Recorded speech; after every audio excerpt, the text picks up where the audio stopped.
Hey folks, Scott Walters here. Welcome back to the Bulletproof Garage for episode 2 with Project Buckshot. Project Buckshot is our 1969 Bronco barn find project truck. Now, if you missed episode 1, I'll put a link below in the description, but we yanked out the drivetrain in episode 1, so that's the engine, the transmission, and the transfer case. And in this episode, we're going to go ahead and rebuild the Dana 20 transfer case. So let's get started. Okay, let's talk about the tools that you're going to need to complete this job. So one thing that is helpful but not absolutely necessary is a magnet that's got a tip that's fairly small in diameter, so you can go inside the case and get out the detent balls and the detent rods. Frankly, if you don't have one, you can manage, okay? And you can also do something like what I did here, and you just take a punch and you attach some refrigerator magnets to it, and so that's going to magnetize the tip. That may work. This guy right here is actually got a strong magnet, but it's too wide. But again, if you don't have a magnet, you can do without. These are just nice to have tools.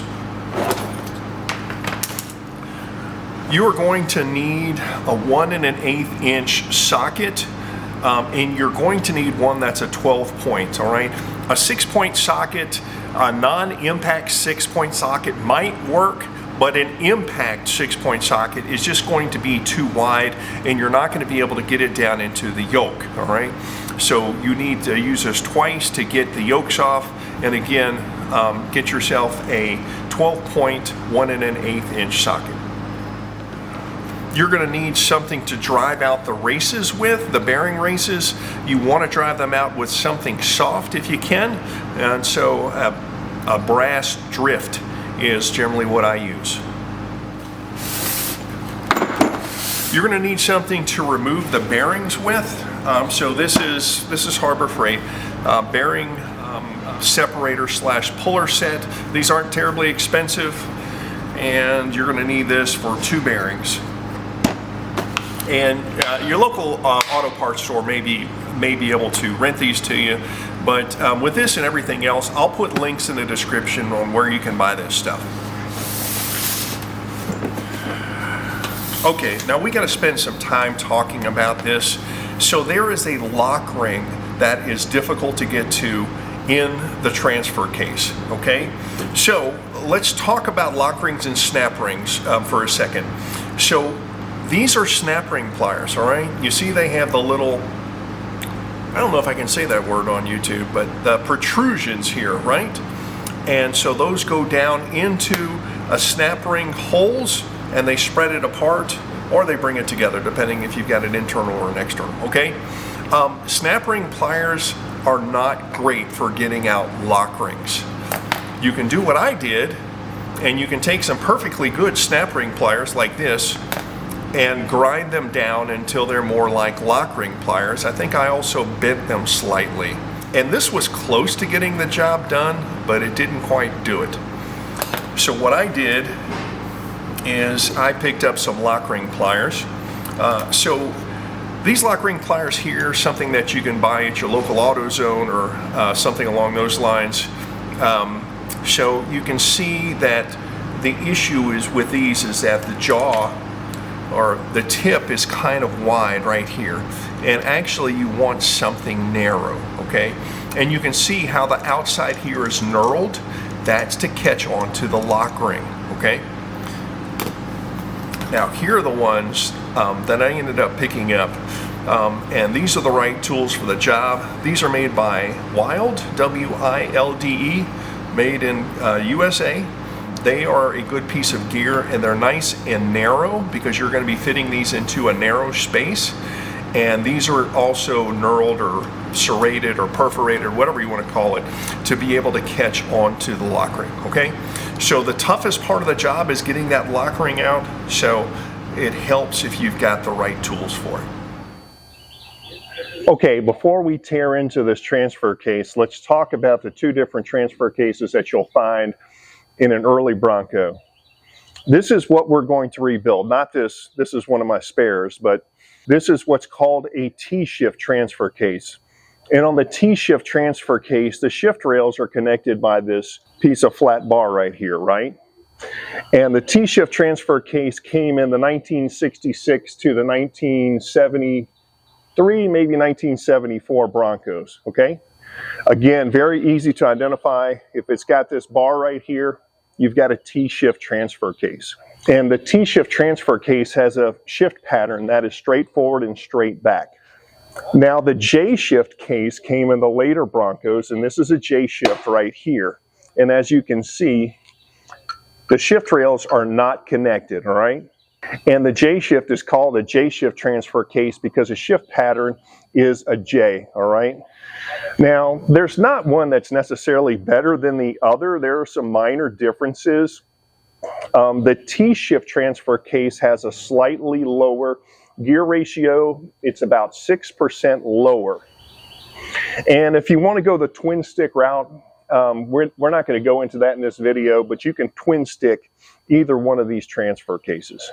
One other difference is that the T-shift has that lock ring that's very problematic to get off, and the J-shift does not have it, okay? Now, this particular J-shift has been rebuilt, and I know what you're wondering. Why don't you just go ahead and stab that into your Bronco? You know, I've got some scar tissue there. I don't necessarily trust somebody else's work. I don't know who rebuilt this. I bought it several years ago, and it's been sitting on the shelf ever since. So we're going to go ahead and rebuild the original transfer case out of the Bronco, which is a T-shift, all right? So let's get going. Let's go ahead and get the bottom cover plate off.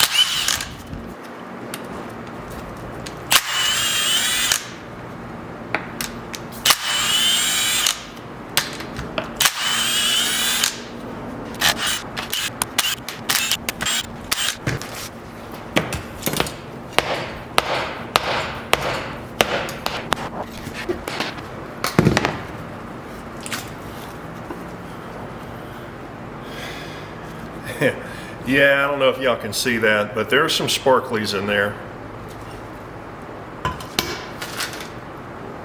And you know, I didn't clean this transfer case up before I started disassembly.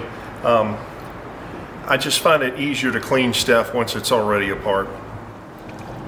You know, it doesn't look terrible in there, but we really won't be able to tell anything about it until we get it disassembled, get all the gears out. But I don't see any chipped teeth or anything like that at this point. Now, next up, you see those bearings in there, those needle bearings? Let's go ahead and get those out. So I'm glad those stayed in place, but it's no big deal if they fall out. Well, there goes one.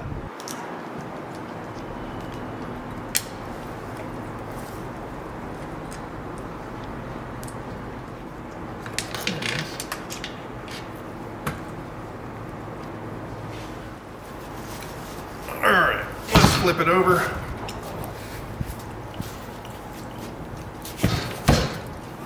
Make a mess.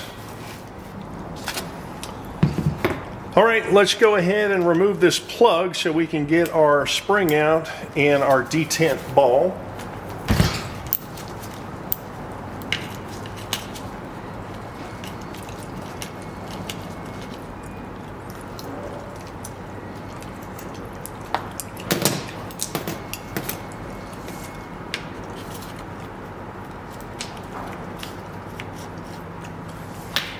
All right, there's a spring.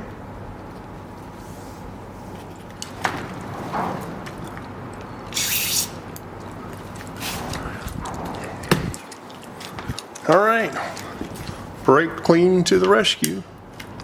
Now we got that.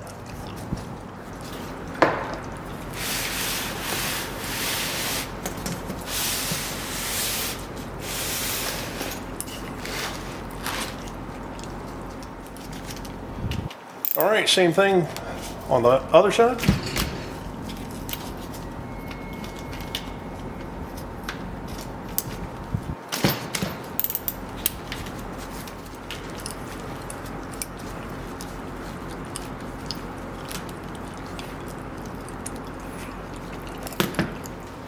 All right, let's get the spring out.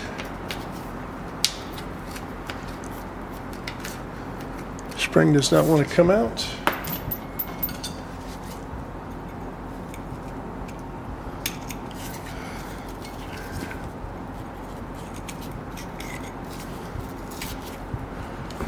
Okay, there we go.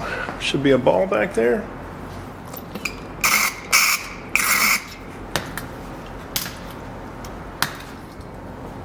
All right, looks like it wants to come out. Success. All right, now we're gonna get the idler shaft out. That's this guy right here, but first we've got to get the retainer out.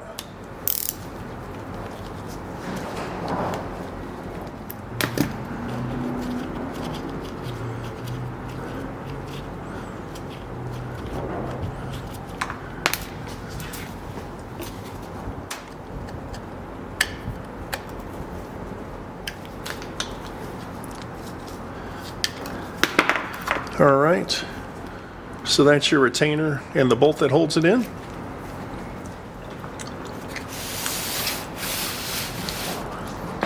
All right,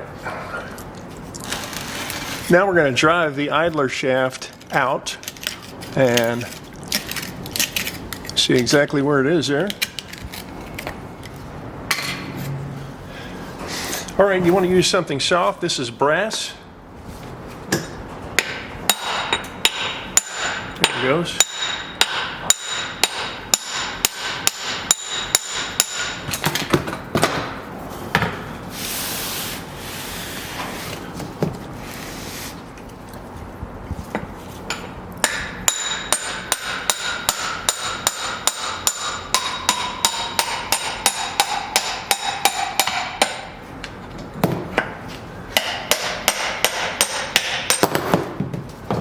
All right, there's your idler shaft.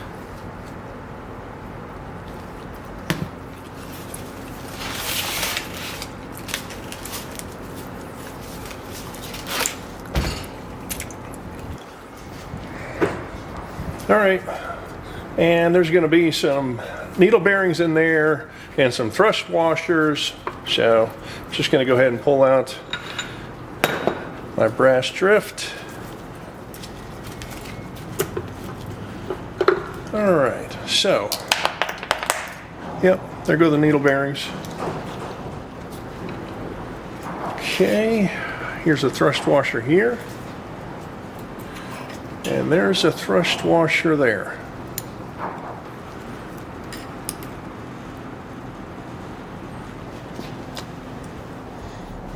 All right, let's get these yokes off. That is an 1 1/8" nut. A 6-point impact won't fit. I don't know if a 6-point regular will fit, but I don't have one here, so I went and got a 12-point, and that fits just fine.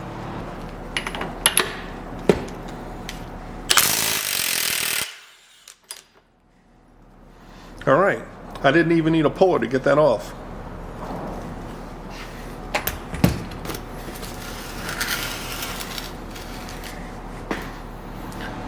Yeah, I'll probably need a puller on this side.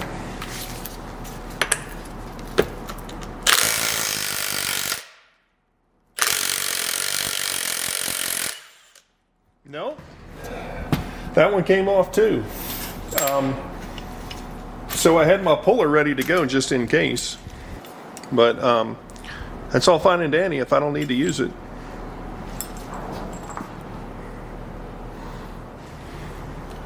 All right, now the rear output shaft bearing retainer comes off.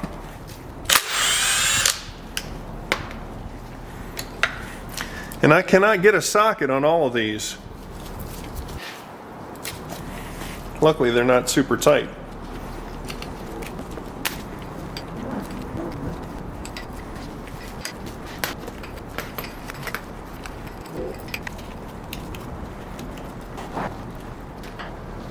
See if this will just tap off.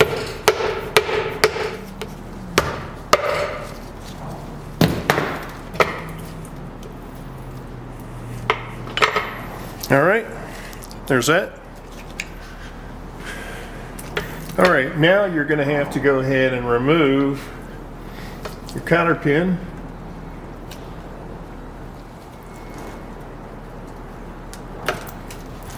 All right, got that. And there's a washer and a pin.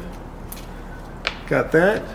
Now you should be able to rotate here to get this gear off of the shift rail, okay? Okay, now we can get the shift fork out. There's a set screw down here with an Allen head on it.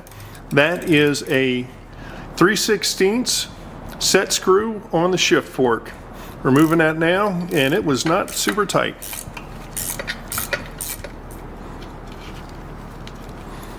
All right.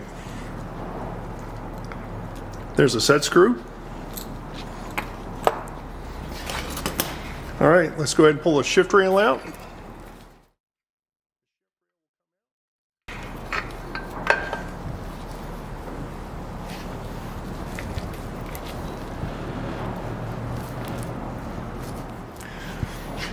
All right, now we're going for the front output shaft rear cover, and there's some shims behind it as well.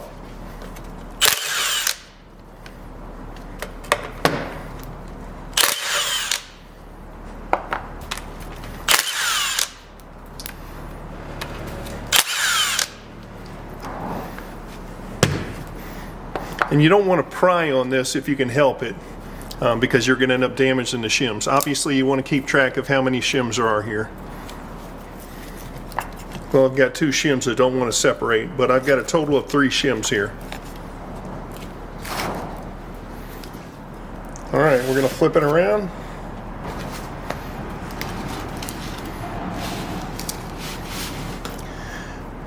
And now we're going to remove the front output shaft bearing retainer and gasket.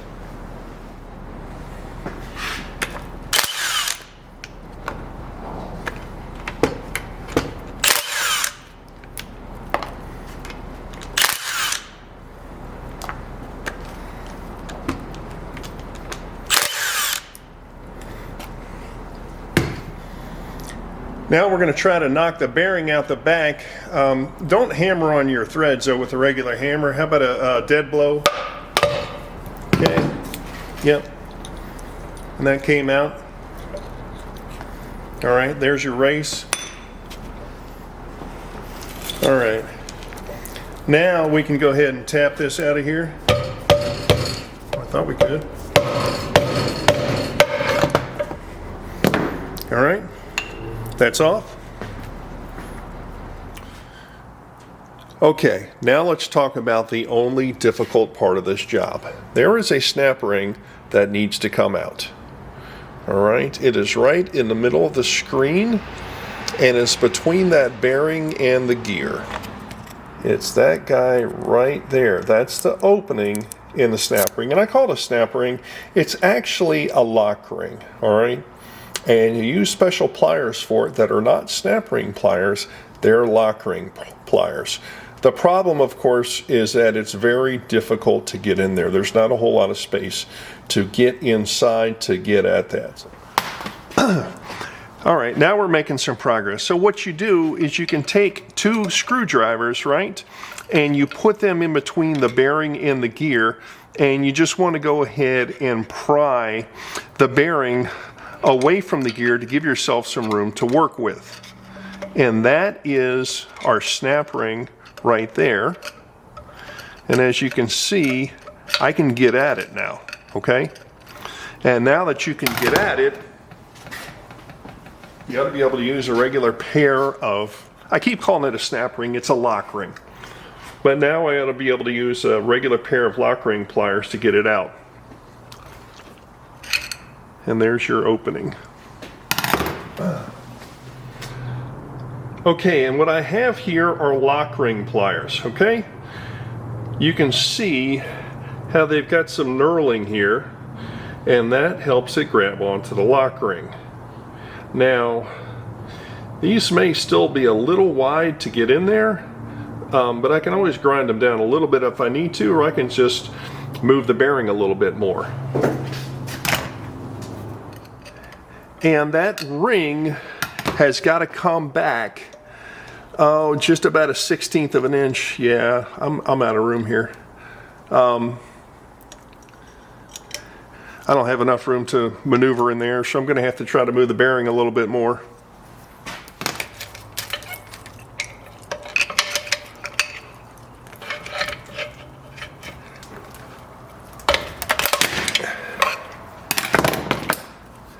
All right, so I moved the bearing again. Let's see now if I can get my pliers in there. Well, I can get the pliers in there, but now I can't maneuver them. So let me see if I can move the bearing a little bit more.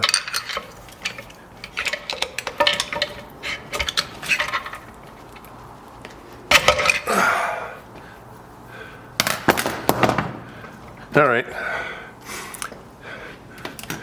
Now I've got the bearing about ready to come off. Now I should have plenty of room down in here. Let's see if I can get it to where you can see what I'm doing. Okay, and it's going to be tough for you to see what I'm doing here, but I'm just going to go ahead and open this guy up and move it towards the bearing. Wish me luck. Okay, and that is it, all right? So you can see right here, the snap ring is out of that groove. It's a very shallow groove right there. And at this point, we can go ahead and drive the shaft out. So, yeah, I went ahead and I put the nut on. You don't want to risk having to booger up your threads. So I've got the nut on, and I'm going to take the dead blow, and bam, just like that.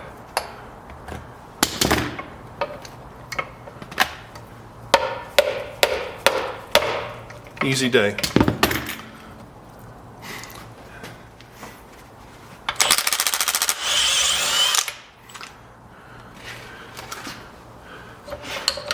All right, the shaft is out. And that is the groove. Can you see it here? All right. And that's the groove that I was dealing with right there.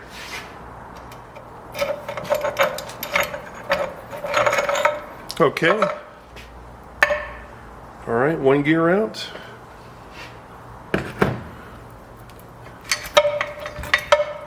And this one, you need to slide it off the fork. All right. And that one's out.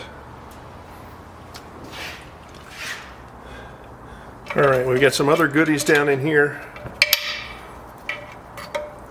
So there is a bearing. Interesting. So it's a Japanese bearing. It says Japan D as in Delta and XN. I would assume that means that the transfer case has been rebuilt at some point, because I'd be surprised if Ford was using offshore parts way back when. Okay, and there's a washer, and there is the snap ring. All right, and it doesn't look like it's all boogered up, so we should be able to reuse that. All right, now we got to get this set screw out and get the last shift fork out. Same as last time. Yeah, this one wasn't very tight either. I suspect I'll go back with some Loctite, some of the blue stuff, not the red, when we reassemble. Because if that pops out, you're going to be in a world of hurt.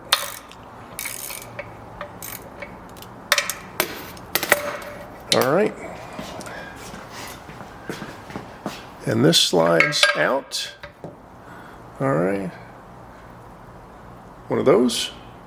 All right, shift rail. All right, shift fork. And the set screw is still in place, and we're just going to leave it in there. Okay, we're looking at shift rails. And this one came out of the transfer case that I'm rebuilding for the Bronco, right? And when I saw that, I said, well, I guess I got to disassemble my parts case to see if it's got decent shift rails. And what did I find? This one here and this one here, okay? So definitely wouldn't run that or that. I would run this, not gonna run that. So I gotta order new shift rails. All right, so the shift rail seals need to come out. Let's see if I can get them out with this guy here.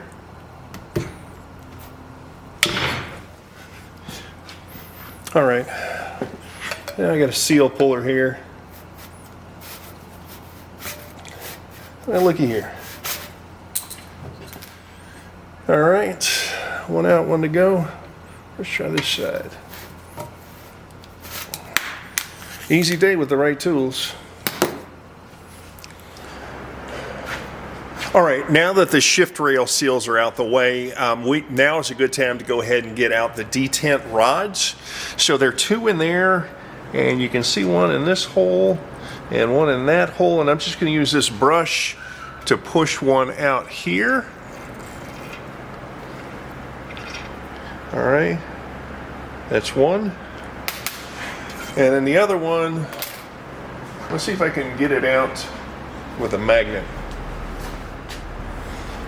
And I still don't have a magnet that's small enough to get in there, so what I've done is I've just taken some magnets and I've put them on this punch here. So let's see if that'll work.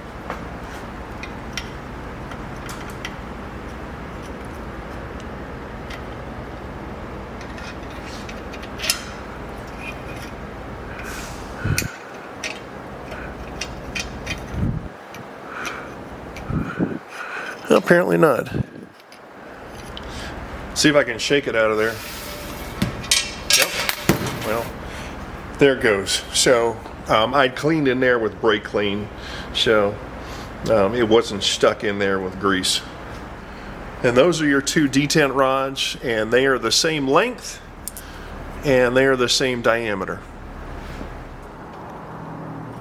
All right, now the right tool here is a press, but I went ahead and put the nut on, the shaft, and the socket. Let's see if we can just go ahead and tap it out.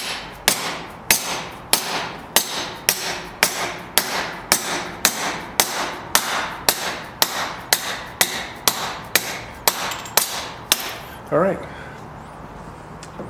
and there's that.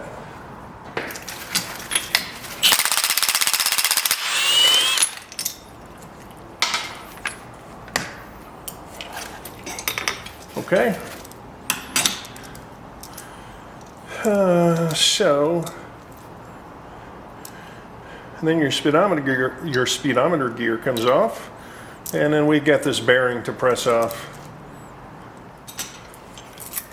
All right, and we've got a seal here, and there's a bearing behind the seal.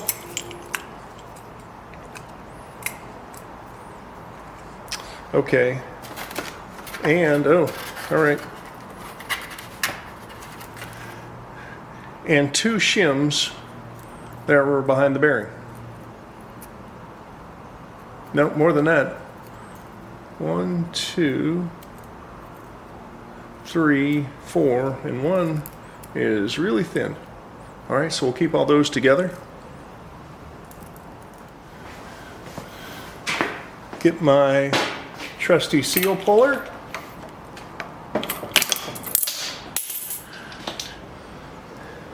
All right, here's what popped out. There's a seal, and there's a bearing. All right, so I've got a brass drift, and we'll go ahead and tap this race out. So, coming at it from the back side here. Should tap out fairly simple.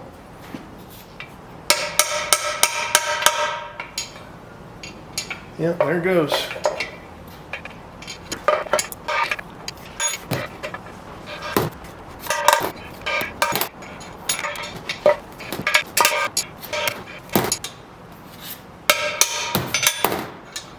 All right, there we go. So something I learned a while ago, look, if you're going to install new bearings, don't install them on an old race. So new bearings equals new races. Old bearings, use the old races. Because the bearing and the race, and look, this thing looks mint. I can't detect any wear on it, but the bearing and the race wear together over time, and a new bearing on an old race is likely to end in self-destruction, okay? So don't take the shortcut, so put a new race in there. Okay, I've got 2 races here, one here and one here. So let's go ahead and tap both of those out.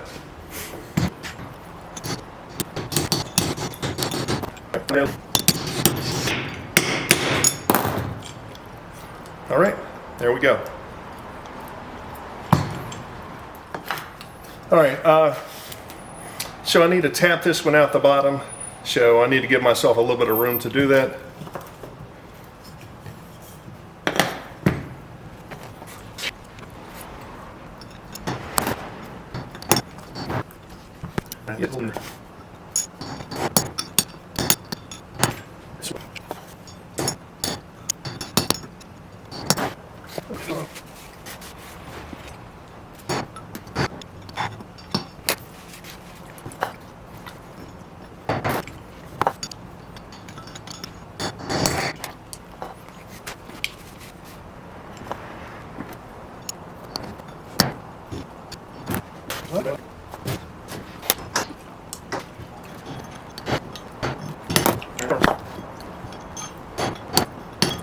All right, now.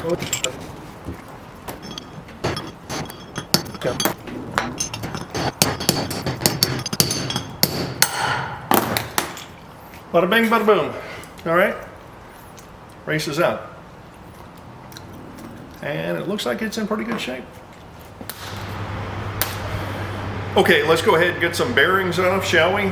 So I've just got your generic bearing separator kit. I'll put a link to the description down below in case y'all are curious about where to buy one.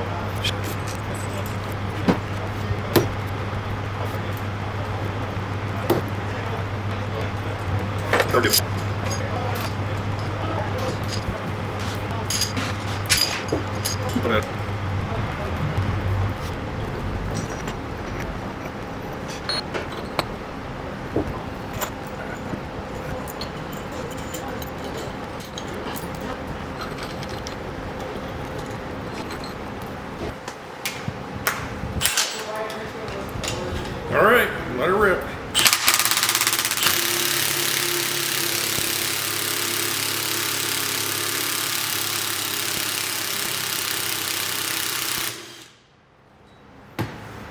All right. Let's go do some more.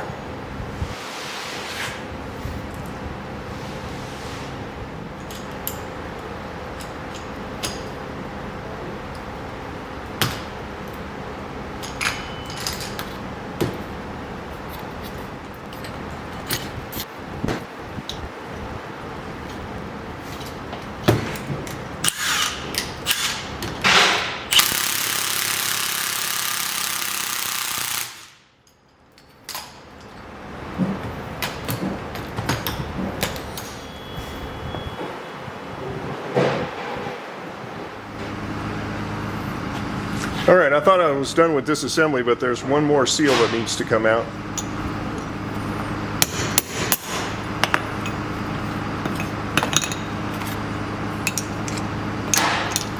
All right, good to go. All right, folks, that is it for this episode of Project Buckshot on the Bulletproof Garage. All right, don't forget to tune in to the next video, which I'm going to start on right now, which is rebuilding the Dana 20 transfer case. Now, before I sign off, all right, I've got 4 requests of y'all. Number 1, if you liked the video, you found it helpful, go ahead and hit the thumbs up button down below. Number 2, if you're not a subscriber, go ahead and subscribe to the channel. Again, click on the button down below.